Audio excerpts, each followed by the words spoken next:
Welcome to our ABCs of Politics video series. In April of 2024 at our church, we explored what it means to engage in politics as followers of Jesus, and since then it's grown. Now we have this wonderful weekly video companion to walk us through to the election, as well as a field guide that we would love for you guys to read and check out. We hope these messages challenge you and bless you. Enjoy.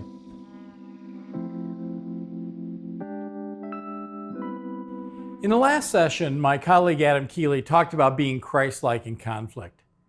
That when we're in conversations with someone who disagrees with us, we should conduct ourselves in a way that honors God and demonstrates love for the other person. That doesn't mean that you can't have convictions or that you can't share them, not at all. It means we do so in a manner that loves the person with whom we're speaking. Because, as Reverend Cho notes, there's a distinction between being passionate about our convictions and being mean-spirited and a jerk. In this session, we want to highlight several practices we can use to hold political conversations in a way that honors God and loves the other person. The first practice is much easier said than done. It's to listen. The practice of listening communicates strongly that we care for the other person. David Augsburger notes that being heard is so close to being loved that for the average person, they are almost indistinguishable. But too often, we buy into the idea that speaking up is the only way to demonstrate courage. I think it's equally courageous in conflict to truly listen to understand. This not only honors the other person, it's the first step in trying to persuade someone to consider a different point of view. In her book, Writing to Persuade, Trish Hall states that if you want to persuade people to listen to you, you need to listen to them first. Reverend Cho identifies two questions we should keep readily available for conversations when someone shares a point of view that's different than ours. The first question is, help me understand what you believe. In asking that question and listening to the answer, we will get past our assumptions about the other person. Asking the question and then listening demonstrates my interest in you. A second question that's helpful: what brought you to those conclusions? In asking this question and in listening, it helps us move past our respective positions and helps us understand why the person has the point of view they do. Who knows? You just might find some common ground. So the first practice is to listen.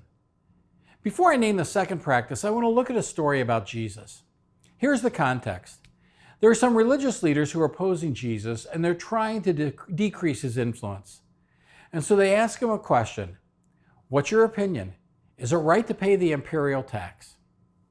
Now, what's going on here? Paying the tax was a hot political issue at the time because it was a tax to support the country that was occupying the nation of Israel. Another issue was that Rome only accepted one form of payment. It was a coin minted solely for the purpose of paying this tax. And that special coin had the image of Caesar on it, with an inscription referring to him as the Son of God. So for the Jewish people, this coin was blasphemy. So the religious leaders seek to trap Jesus. They ask him, should we pay the tax? And no matter how he answers, he's going to alienate somebody. So here's how Jesus responds.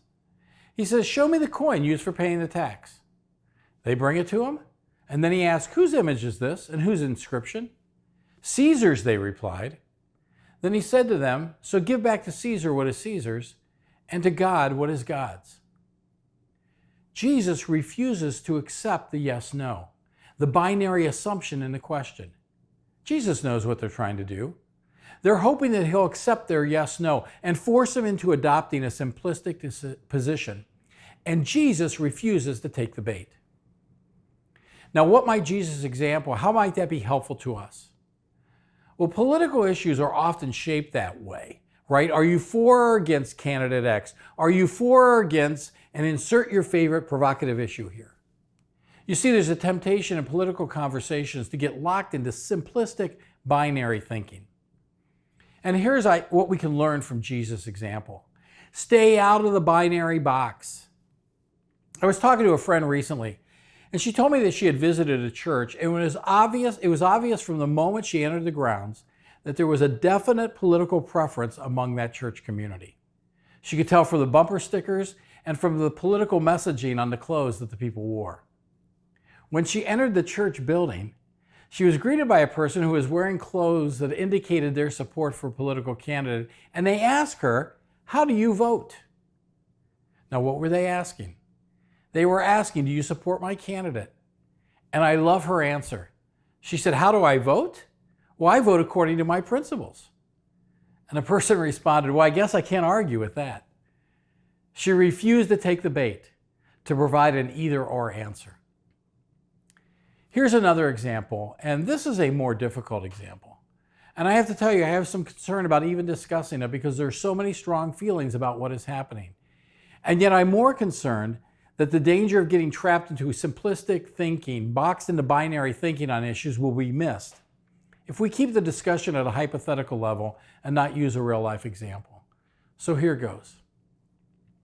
Presently, there's a conflict in the Middle East where Israeli armed forces have been engaged for some time in a military campaign in the Gaza territory.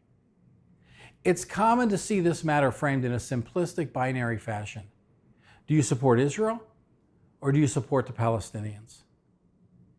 Notice what's happening here when the question is framed that way.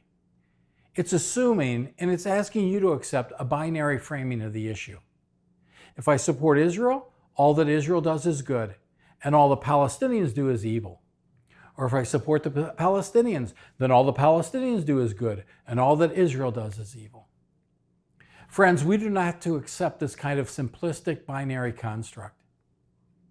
For example, isn't it possible to both support the Palestinian people in their desire for a safe and secure homeland and denounce the killing and hostage-taking of Israelis by Hamas on October 7th, 2023? Isn't it possible to support the right of Israel to be safe and to also to be critical of the way their military campaign has been conducted and mourn the death and displacement of innocent people? You see, it's not a binary issue. Israel is not good or evil. The Palestinian people are not good or evil. Both Israelis and Palestinians, like all of us, have engaged in both good and evil. Framing the question as binary, do you support Israel or the Palestinians, fails to capture the complexity of the issues. One can oppose the policies of Israel and remain supportive of the nation of Israel. Being critical of the way Israel has carried out its military campaign or how it's treated Palestinians in the past does not make one anti-Semitic. God's love for the nation of Israel is clearly set forth in the Bible, and yet God was quite critical of Israel when they did not follow the instructions God gave them. There's a danger in making issues binary. When we think in terms of we're good and they're evil, it can lead to hatred toward a whole people. What they're doing is evil. Evil people do evil things. Evil people must be destroyed. They must be destroyed. Even if one is critical of Israeli policy and actions, there is no place for anti-Semitism, hating Jewish people. Similarly, if one is critical of Palestinians' policies and actions, there's no place to hate Palestinians. And if you find yourself moving into a space of hatred, I encourage you to take that to Jesus. That's where our rage belongs. Not addressed to others, but to God. When we read the Bible, we learn that God invites us to be real with Him. And our anger, pain, rage, hatred should be brought before God so that God can transform us. Remember, part of our prayer is that we would recognize that politics is a context for our spiritual formation. And if you're battling hatred, bring it to God. Another danger of getting stuck in simplistic binary positions is that it distracts us from addressing what is really at issue. Instead of asking, do you support Israel or the Palestinian people, we should be asking, how can we bring peace and justice to that area of the world? How can we move toward a place where both peoples can flourish? Now, this is just an example, but we see the same desire to force people into one or two camps, in one of two camps on so many issues that are complex and nuanced, and you don't have to accept that assumption. Don't be locked into binary thinking. Now, one more helpful practice when we're in conflict, and this may surprise you, but don't argue. Instead, create space for rethinking. I'm a political junkie. I love reading, learning, discussing, debating politics. The first political conversation I can recall having where people disagreed with me had to do with the 1968 presidential election. From 1968 to today, I have been in thousands of political conversations. And over the years, my views on different issues have changed.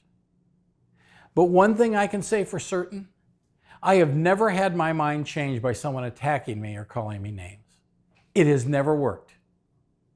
Nor have I ever met anyone whose mind was changed because they were attacked or called names. So if attacking you and calling your names doesn't change your mind, why would we think attacking and calling someone else names will change their mind? When faced with aggression, people hold on to their positions more fiercely. When we argue with people, it usually makes them feel annoyed or battered or defensive. When we raise our voice, the other person feels compelled to raise theirs, and the conversation becomes heated and nothing positive happens. In his book, Think Again, Adam Grant tells the story of Daryl Davis, a black musician who has helped more than 200 white supremacists rethink their beliefs and leave the KKK and other neo-Nazi groups. How did he do this? By yelling at them? No. He did it through conversations. He takes the time to have conversations with people he knows hate him because of his skin color. And he builds a relationship with them. And as they begin to see him as an individual, they often discover common interests. And then he asks questions about why they believe what they believe. And by asking questions and by having conversations, he seeks to create curiosity in his friend about what his friend believed and why. As Davis explains, I didn't convert anybody. I gave them reason to think about the direction in life, and they thought about it and thought, I need a better path, and this is the way to go. Isn't that what Jesus asks us to do? By our words and actions, give people a reason to think about the direction in their life and see that there's a better way? As we think about this election season and how we should live as followers of Jesus, we must remember that we're to be guided by the King, not by the norms of society.